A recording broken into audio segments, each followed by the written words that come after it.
Sistem memori. Struktur sistem memori dapat dibedakan menjadi 3 sistem. Yang pertama ada sistem memori sensorik atau sensory memory. Yang kedua ada sistem memori jangka pendek atau short term memory. Yang ketiga ada sistem memori jangka panjang atau long term memory. Yang pertama ini sistem memori sensorik, yaitu mencatat informasi yang masuk melalui salah satu atau kombinasi dari panca indera, yaitu secara visual melalui mata, pendengaran melalui telinga, bau melalui hidung, rasa melalui lidah, dan rabaan melalui kulit. Bila informasi tersebut tidak diperhatikan, akan langsung terlupakan. Namun bila diperhatikan, maka informasi tersebut ditransfer ke sistem memori jangka pendek. Selanjutnya, sistem memori jangka pendek. Sistem memori jangka pendek ini menyimpan informasi selama sekitar kurang lebih 30 detik dan hanya sekitar 7 bongkahan informasi yang dapat disimpan dan dipelihara di sistem memori jangka pendek dalam suatu saat. Yang ketiga ada sistem memori jangka panjang atau long term memory. Setelah berada di sistem memori jangka pendek, informasi tersebut dapat ditransfer lagi dengan proses pengulangan ke sistem memori jangka panjang untuk disimpan. Atau dapat juga informasi tersebut hilang atau terlupakan karena tergantikan oleh tambahan bongkahan atau informasi baru. Selanjutnya, setelah berada di sistem memori jangka panjang, informasi tersebut dapat diperoleh kembali melalui strategi tertentu, atau informasi tersebut terlupakan, gagal atau tidak dapat diperoleh kembali karena adanya kekurangan dalam sistem perasipannya. Contohnya pada gambar yang satu ini.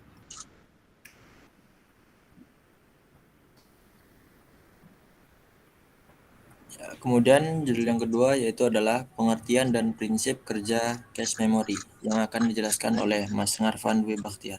Pada Mas Ngarfan dipersilakan.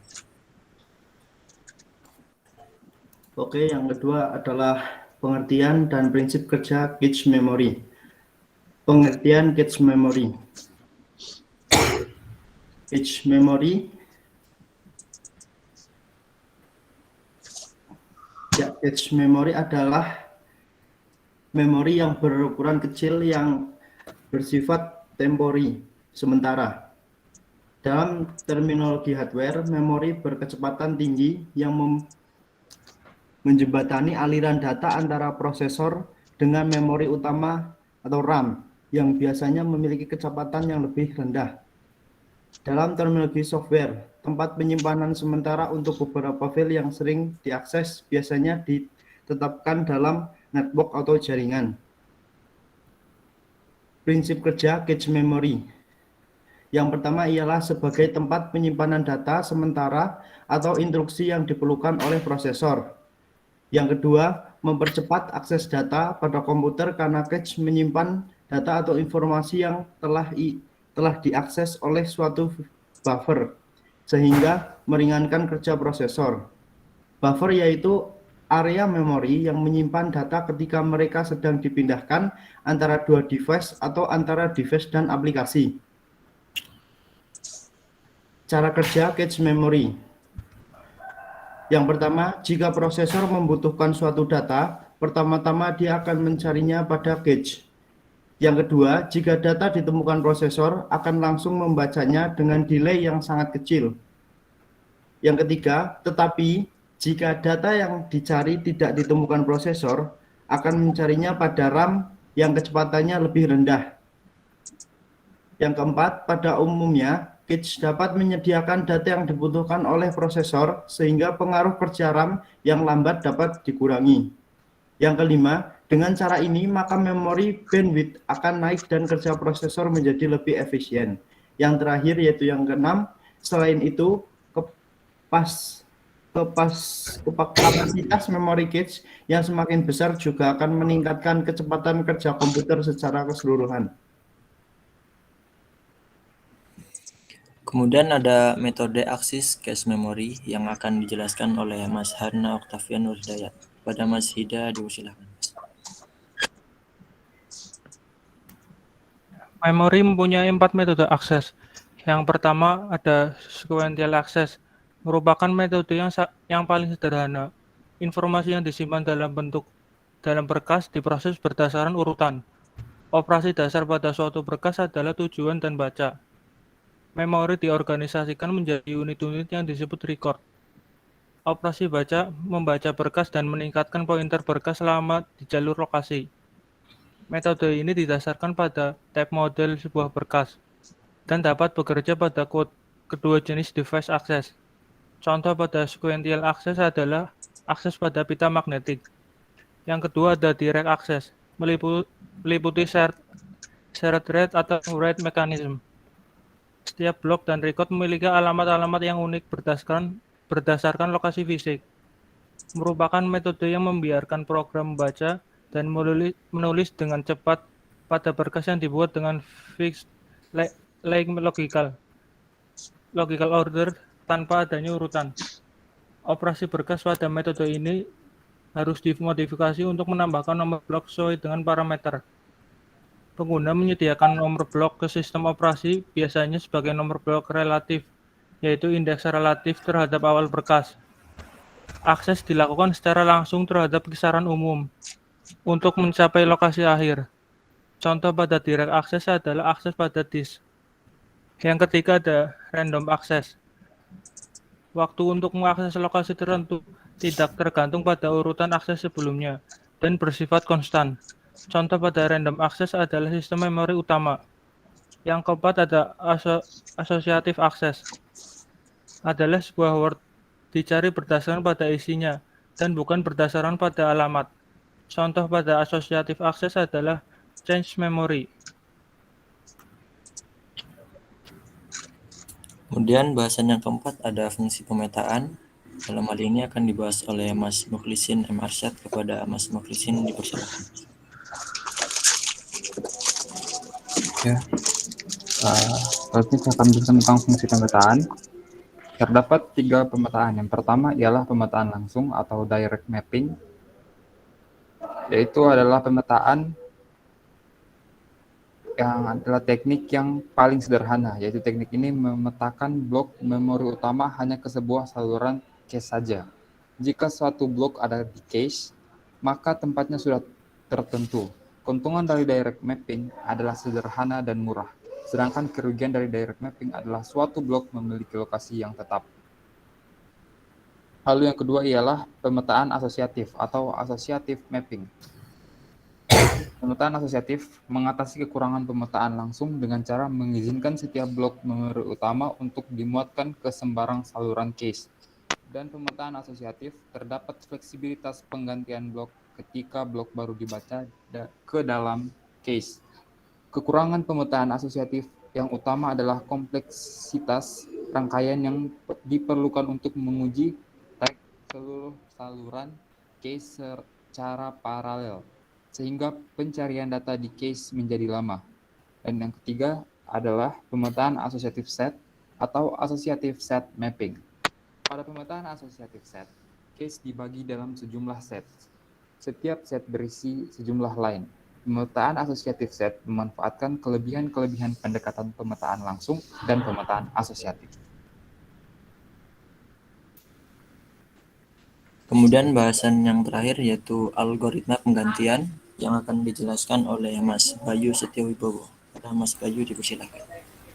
Algoritma penggantian adalah suatu mekanisme penggantian blok-blok dalam memori cache yang lama dengan data baru. Dalam pemetaan langsung tidak diperlukan algoritma ini, namun dalam pemetaan asosiatif dan associative net set, algoritma ini mempunyai peran penting untuk meningkatkan kinerja cache memori. Banyak algoritma pengganti yang telah dikembangkan. Algoritma yang paling efektif adalah least recently used, yaitu mengganti blok data yang terlama berada dalam cache dan tidak memiliki referensi. Algoritma lainnya adalah first in first out, yaitu mengganti blok data yang awal masuk kemudian least frequency use adalah mengganti blok data yang mempunyai referensi paling sedikit. Teknik lain adalah algoritma random, yaitu penggantian tidak berdasar pemakaian datanya, melainkan berdasar slot dari beberapa slot kandidat secara acak. Ya, demikianlah pembahasan dari cache memory pada kesempatan kali ini. Jika ada yang ingin dipertanyakan kepada teman-teman, kami persilakan. Oke, yang banyak.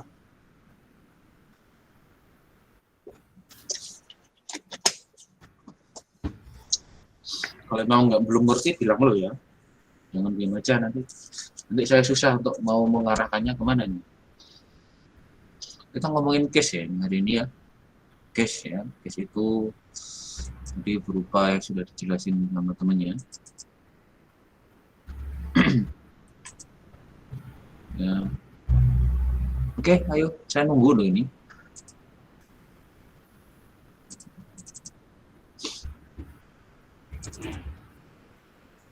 Any question? Nggak ada pertanyaan ya berarti ini ya?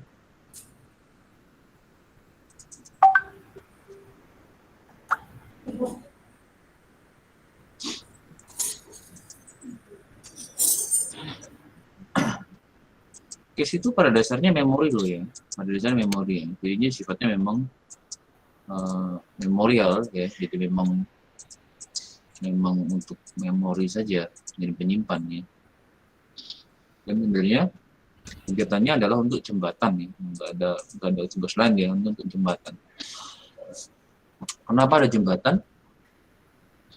Karena tadi banyak yang kecepatannya beda-beda ya. Maka itu sebabnya harus ada jembatan antara yang lebih kencang sama yang lebih lambat. Jadi ada di antaranya. Oke. Yuk, silakan ada yang bertanya dulu, Kak. Minta temannya dulu ya, Mas. Kontaknya sama sini.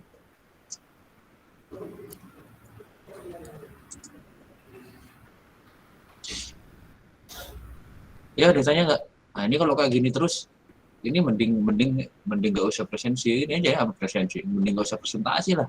Kita kasih aja materinya gitu, besok langsung UTS gitu ya. Boleh nggak? Ya. Enggak sih Pak, nggak bisa.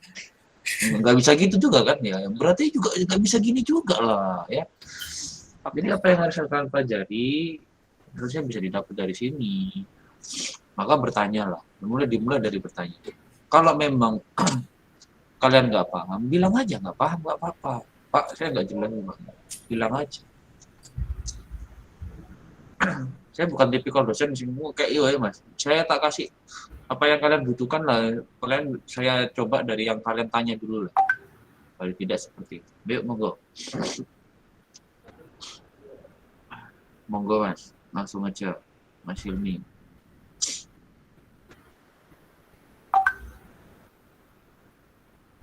Itu Mas kelompok 7 tadi yang tanya tuh katanya. Ya, tulis saja nggak apa-apa. Jadi nggak harus pakai mic buatnya.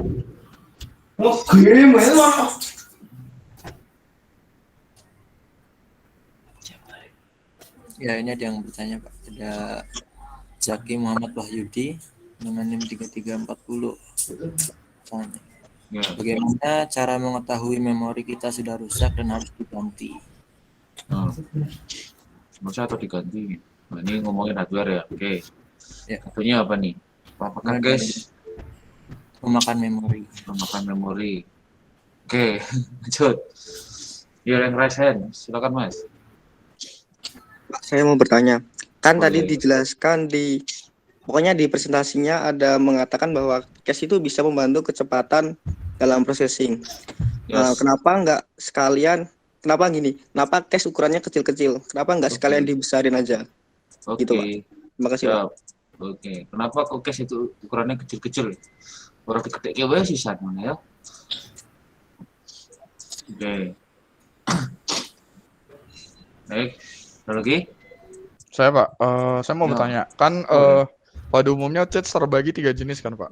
Terdapat L1 cache, L2 cache, L3 cache. Oke. Pertanyaan saya ialah kenapa setiap level cache tersebut berbeda-beda size-nya Pak? Terima kasih. Oke. Kenapa L3, L1, L2 itu beda-beda ukurannya? Oke. Benar Pak. Ya. Next. Karena saya yakin nggak semua orang paham atau ngerti cache itu yang mana gitu. Bisa jadi di antara kalian coba, saya pengen coba chat aja, tulis aja di chat sih yang kira-kira saya nggak tahu Pak cache itu sebenarnya apa ya Pak, atau di komputer itu ada cache-nya atau enggak gitu. Coba cek yang memang sudah pernah dengar kalimat cache siapa aja, tulis aja saya. Gitu. Yuk. Gara-gara case. Ya. Itu dihapus, kalau dihapus itu warunya kemana ya? Oh ya. Itu kelompok 7 banyak yang tanya loh ya. Hati-hati, banyak yang tanya di apa namanya? Di cover semua ya, maksudnya ditulis, catat semua ya. Oke, Mas siapa tadi yang tadi jadi operator tadi? Iya Pak, udah catat. Sekali ya, oke, sekali. Case web browser itu ada yang tanya itu. Baik, ini sepertinya saya harus mulai dari benar-benar case itu sebenarnya dari mana, di mana ya? Kayaknya sepertinya banyak yang bingung tuh case itu sebenarnya di mana ya? Baik, coba saya carikan ini aja deh dulu teori sebenarnya tentang Oke. Saya mulai dari pertanyaan yang cukup menarik tadi. Kalau rusak, mengetahui kata rusak. Mas, kalau komputer itu memori, kalau ngomongnya memori, ingat ya. Yang pertama dulu, yang paling awal dulu adalah case itu memori. Jadi Anda jangan di benak Anda kalau ngomongin memori itu jangan hanya tertuju pada yang namanya RAM yang biasa kalian tahu. Jadi case itu juga termasuk memori. Jadi kalau ditanya apakah case itu memakan memori? Nah, ini ada banyak pemahaman yang agak sedikit beda nih, ya. Agak sangat beda. Jadi kalau ditanya itu apakah case memakan memori, ini case-nya siapa dulu? Nah, ini yang kita bahas adalah case media penyimpanan ya. Media penyimpanan transisi. Ya, media penyimpanan transisi. Karena yang dijelasin dari kelompok 7 semuanya material semua tuh, nggak ada visual sama sekali tuh. Saya nggak ngeliat visual sama sekali tadi. Jadi yang kita bahas ini adalah sebuah memori yang posisinya memang untuk menjembatani para prosesor, para device yang memiliki kecepatan yang lebih tinggi agar bisa berkomunikasi dengan si device yang lebih rendah. Bahasanya gini, kalau kalian melakukan lari estafet, pernah tahu kan? Estafet tahu nggak? Pernah lari estafet nggak? Lari estafet itu yang pakai apa namanya? Tongkat itu ya? Ganti-gantian. Iya Pak, ya. Iya, tahu Pak, paham. Saat pelari pertama akan memberikan ke pelari kedua, yang dilakukan pelari kedua, Pak. Kalian tahu nggak? Saat pelari Nungguin, kalau pelari kedua ini berarti nungguin, Pak.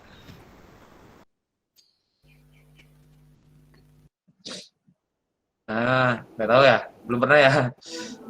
Pelari pertama untuk memberikan ke pelari kedua itu biasanya pelari kedua akan bersiap-siap dengan kecepatan yang akan menyamakan kecepatan pelari pertama. Kan nggak mungkin Anda pelari pertama itu mengurangi kecepatan hanya untuk memberikan itu. Rugi dong kalian itu namanya. Nah itu ada tekniknya memang.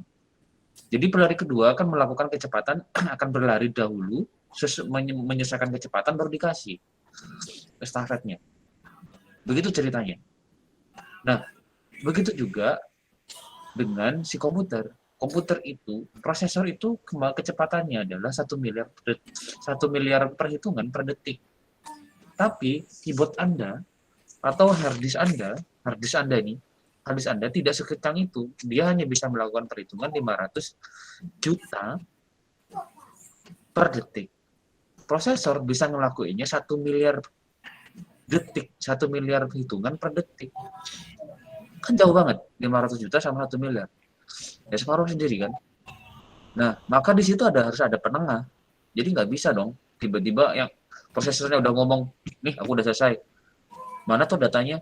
Oh, kelamaan Pak. Yang ini masih nyari nih Pak. Yang ini masih nyari.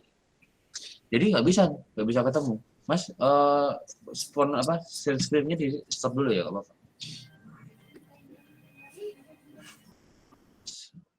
Mas Gali tadi share screen-nya di stop dulu ya?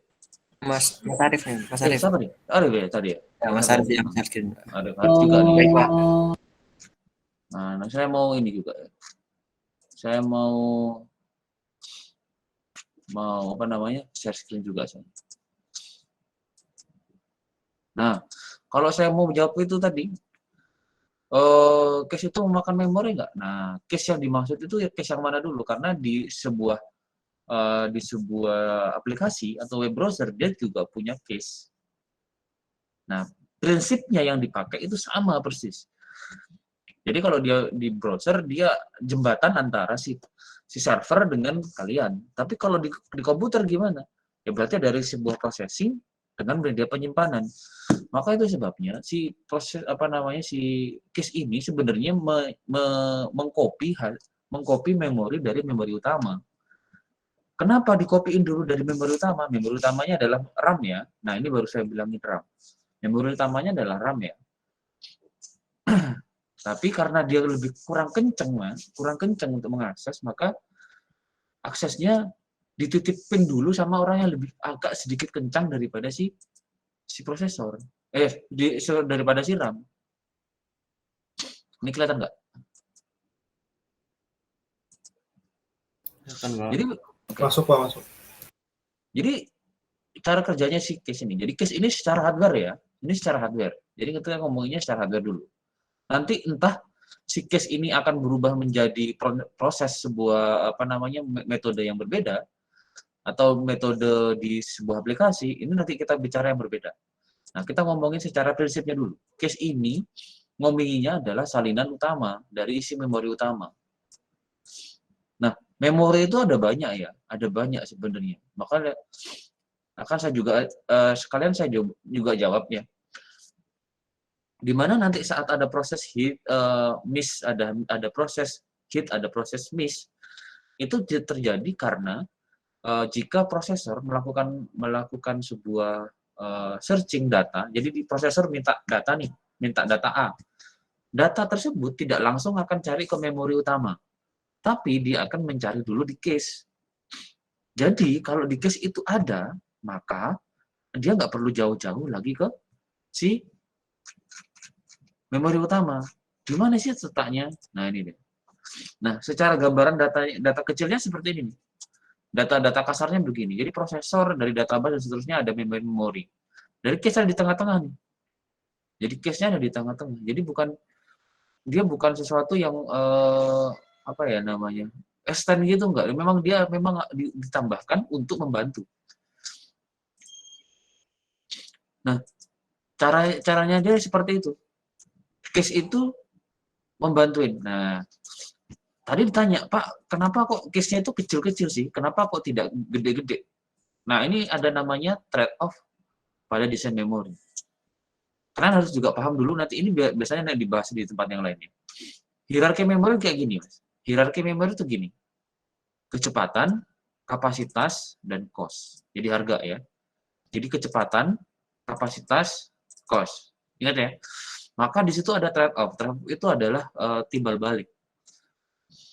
Jadi timbal balik. Semakin cepat waktu akses, maka makin mahal cost per bitnya. Semakin kencang waktu akses, maka semakin mahal cost per bitnya. Ini diibaratkan gini. Jika Anda ke sebuah toko, pelayanannya cepat. Mas, saya mau beli ini. Oh iya, ini udah ada. Dibandingkan dengan toko yang, Mas, saya mau cari A. Oh, sebentar ya. Saya carikan dulu. Membutuhkan waktu, mana yang Anda lebih sering datangin? Yang lebih cepat atau yang lebih lambat? Tokonya. Cepet, Pak. Lebih cepat kan? Anda pasti tahu. Toko yang punya layanan lebih cepat, biasanya agak sedikit mahal daripada yang agak lambat. Ini diibaratkan kayak, ini saya bukan bandingin ya, toko modern sama juga dengan toko tradisional. Kalau di toko tradisional, biasanya toko kelontong tradisional, Mas, saya mau nyari ini nih, oh di sebelah mana Pak? Oh ini gini-gini, tak cariin, oh lama.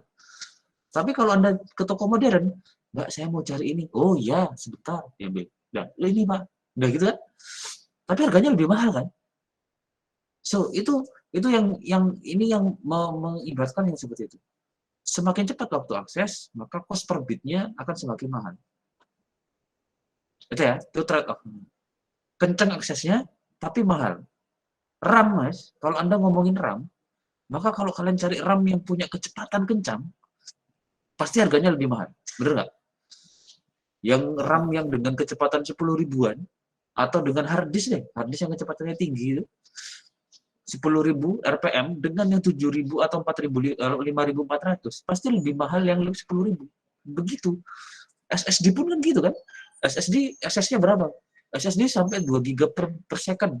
Hard disk cuma 500 megabyte per second. Lebih mahal mana? SSD kan? Betul nggak? Nah, itu trade-off. Nah, baik ya, ini ngomongin memori, ini pemindah penyimpanan. Nanti bisa dibahas lagi pada memori eksternal sama memori internal nantinya. Kemudian ini Mas, semakin besar memori, cost tiap bitnya semakin murah. Nah, lagi.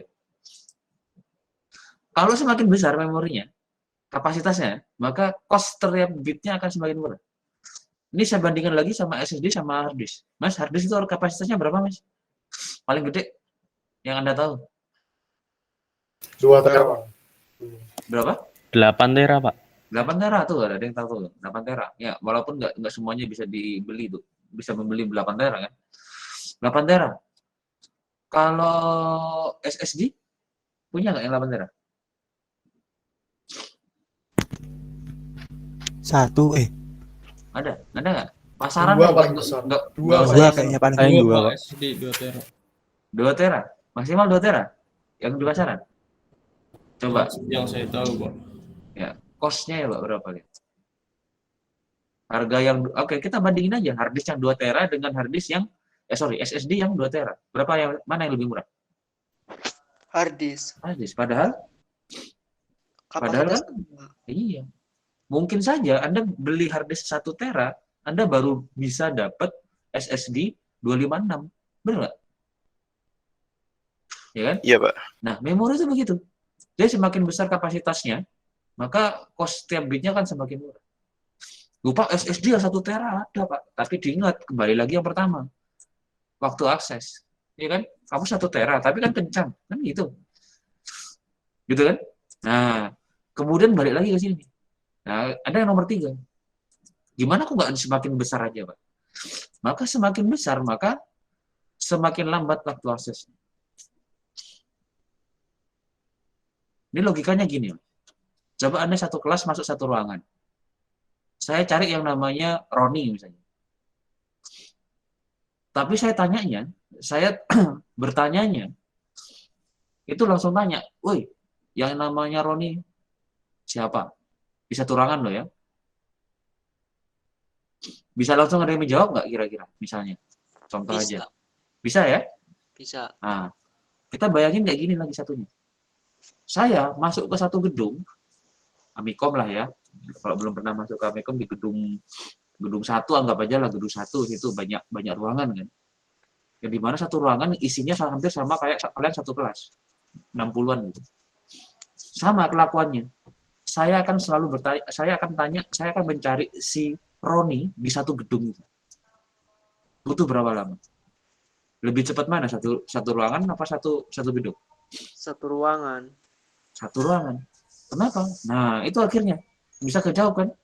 Semakin besar kapasitasnya, saya nyimpen informasi orang itu banyak di satu gedung. Tapi saat saya mau mencari satu, maka saya harus menseleksi satu-satu. Logikanya kan begitu. Komputer kan nggak bisa langsung ke sana tanpa harus ada algoritma kan. Nah, itu only seperti itu. Nah, paham ya? Jadi trade off yang dimaksud di sini seperti ini. Kenapa kok nggak dibesarin aja, Pak? Nanti kalau dia semakin besar kapasitasnya, maka semakin lambat. Nah, itu sebabnya. Nah, ini ada hierarkinya nanti. Nah, kayak gini hierarkinya. Kelihatan nggak? Apa kurang besar? Nah, segini kelihatan? Kelihatan, Pak. Nah, kelihatan ya? Nah, Anda bisa lihat tuh. Di paling kencang itu adalah register. Register itu tempatnya di dalam prosesor. Yang kedua adalah cache, kecepatannya 2 nanosecond. Di tengah, di nomor 3 baru main memori, di mana dia kecepatannya 10 nanosecond. Case itu ya ini karena referensi lama ya, maka besarannya segitu. 1 MB seterusnya. Tapi kalau sekarang kan sudah ada sampai 12 sampai 64 MB kalau nggak salah, khusus yang di server. Nah, saja seperti ini. Ini dari atas ini ukurannya paling kecil, ke bawah ini paling besar. Maka yang paling atas itu akan mempunyai harga yang mahal jika Anda punya komputer prosesor. Itu sebabnya prosesor i7, i9, Ryzen 7, dan semua seri kelas yang di atas itu punya register, punya prosesor dengan register yang lebih gede daripada kelas yang mainstream. Misalnya kayak Celeron, Sempron, Athlon gitu, pasti Anda lihat aja. Case-nya itu pasti kecil-kecil. Registernya pasti kecil-kecil. Ya, saya nggak ngomongin memori dulu. Ini kan memorinya main memori. Jadi situ yang terjadi. Kenapa kok nggak dibesarin aja, Pak? Satu, cost-nya nanti mahal. Kalau Anda mau cari register case yang gede, maka kamu harus ambil prosesor yang mahal. Bahasanya begitu. Akhirnya seperti itu ya. Ya, jadi itu menjawab tadi ya, Mas. Kenapa kok nggak dibuat yang gede sekalian, gitu ya. Nah, gitu. Sampai sini ada yang bertanya dulu?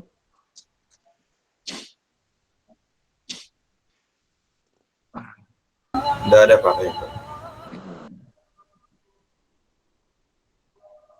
Oke. Siap-siap, oke. Baik ya. Tadi pertanyaan yang voice lagi apa tadi ya? Yang tanya langsung tadi siapa? Ada yang belum saya jawab belum ya? Kalau rusak, jelas rusak, serasa dinggu, Mas. Kalau rusak ya berarti udah nggak bisa dipakai. Itu ciri-cirinya gitu. Kalau RAM-nya udah nggak bisa dipakai, kalau memori utama loh ya, kalau memori utama rusak itu, ya nggak bisa booting, Mas. Udah, ganti aja. Gitu ya. Nah, di setiap seperti ini ada yang ada ininya ya, ada perhitungannya juga ya, cache memori itu ya.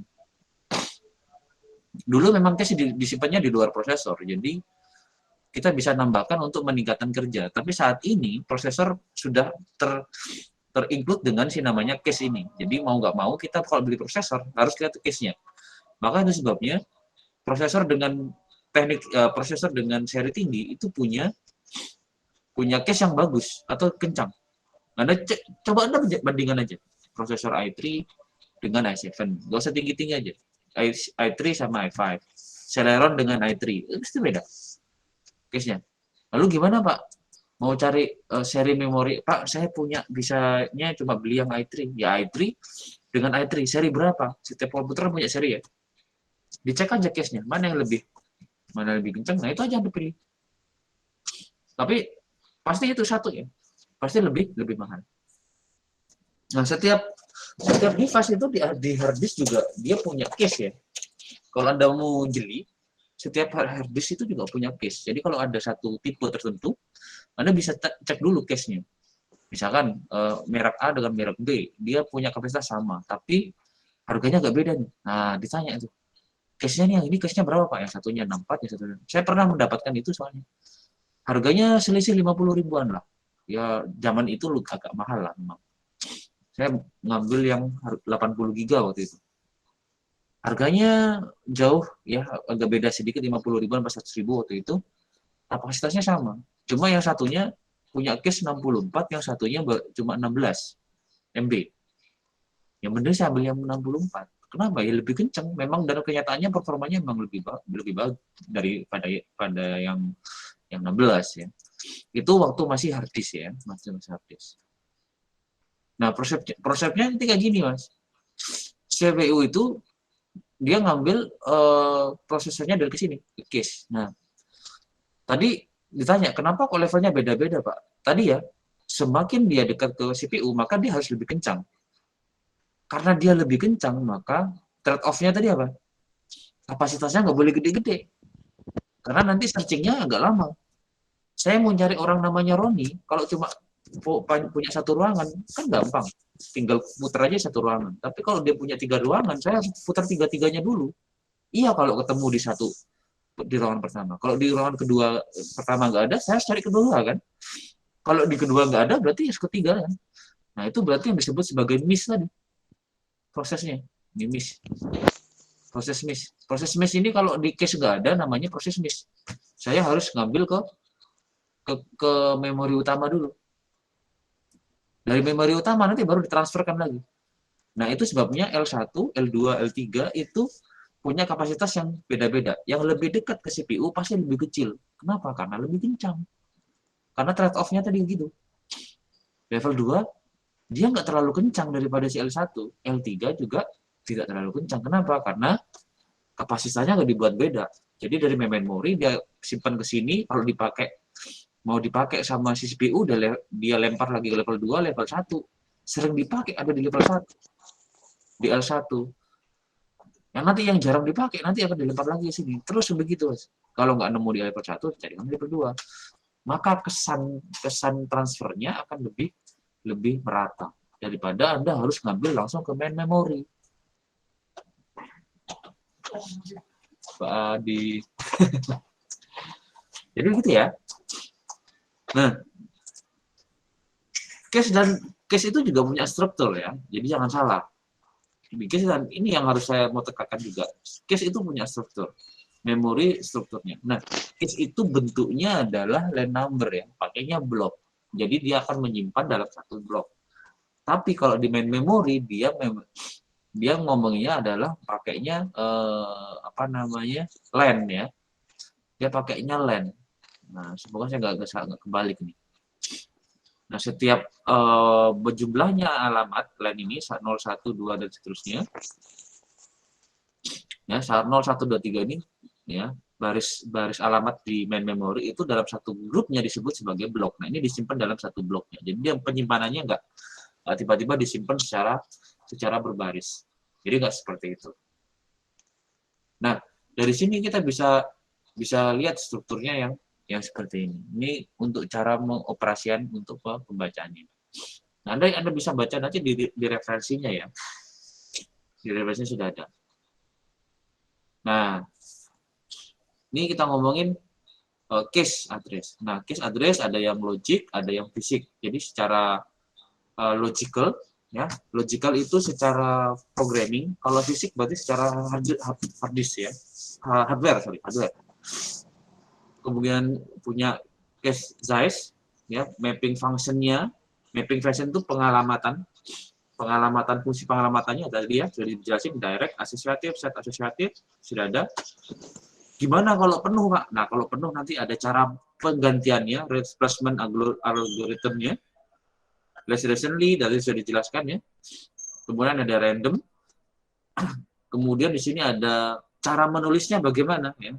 Write track, ada write byte, line zest nih punya line zest, kemudian number of case-nya juga ada single or two level dan seterusnya. Ini adalah untuk di case. Nah, ini case design tadi ya.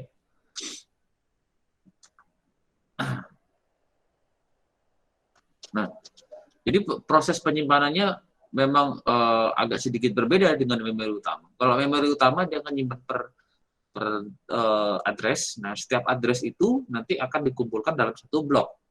Nah, karena kan bentuknya itu ya, bit-bit gitu ya. Ya, gitu ya. Ini facial assessment, nanti ada tinggal baca. Oke, ini ada algoritmanya, algoritma untuk pergantian. Jadi kalau dia lagi penuh, apa langsung dihapus, Pak? Enggak, ada caranya. Ya, ada caranya dia untuk memberikannya.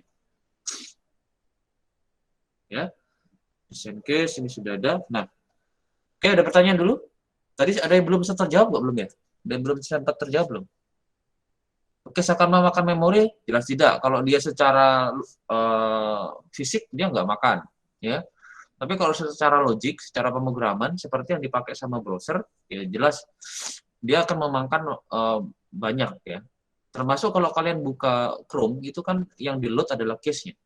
Loh, kok gitu, Pak? Ini ceritanya gini. Pernah ini nggak? Pernah merasa kalau Anda kalau sudah buka Facebook, tiba-tiba mati listrik kan mati tuh PC-nya atau tiba-tiba ke close gitu, tanpa logout. Pas Anda lagi buka kembali mungkin di detik atau menit yang sama, itu masih login nggak? Masih kan ya? Masih, Pak. Masih, Pak. Nah, itu yang diambil dari case-nya.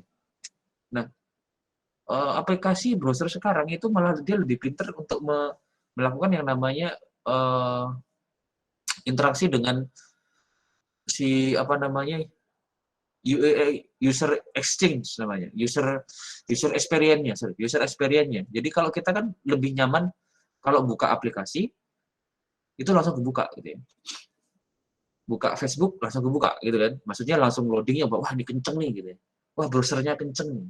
Padahal enggak. Kalau kalian sering buka aplikasi tersebut, maka hal-hal yang penting di situ, hal-hal yang sering terbuka dan rutin, itu akan disimpan. Maka akan lebih cepat daripada Anda belum pernah buka sama sekali. Ini yang terjadi kalau kalian baru pertama kali install komputer, buka browser, buka Facebook misalnya, buka YouTube. Yang terjadi kan loading kan, lama ya. Bener nggak? Loading kan? Tapi kalau sudah besoknya lagi, enggak kan? Nah di handphone Iya, pun lebih sama. cepat. Iya lebih cepat karena disimpannya di cache. Kalau ditanya apakah itu makan memori utama, iya jelas. Jadi sekarang buka browser Chrome itu 4 tab aja sudah bisa sampai hampir 600 MB kan? Kenapa? Karena semua yang dia dikira penting disimpan gitu. Jadi seolah-olah kalau kita butuh itu nggak perlu lagi loading ke servernya, cukup ambil di internal aja. Tapi kita nggak tahu itu, gitu kan? Nah itu yang terjadi sekarang. Nah di handphone konsepnya sama case itu.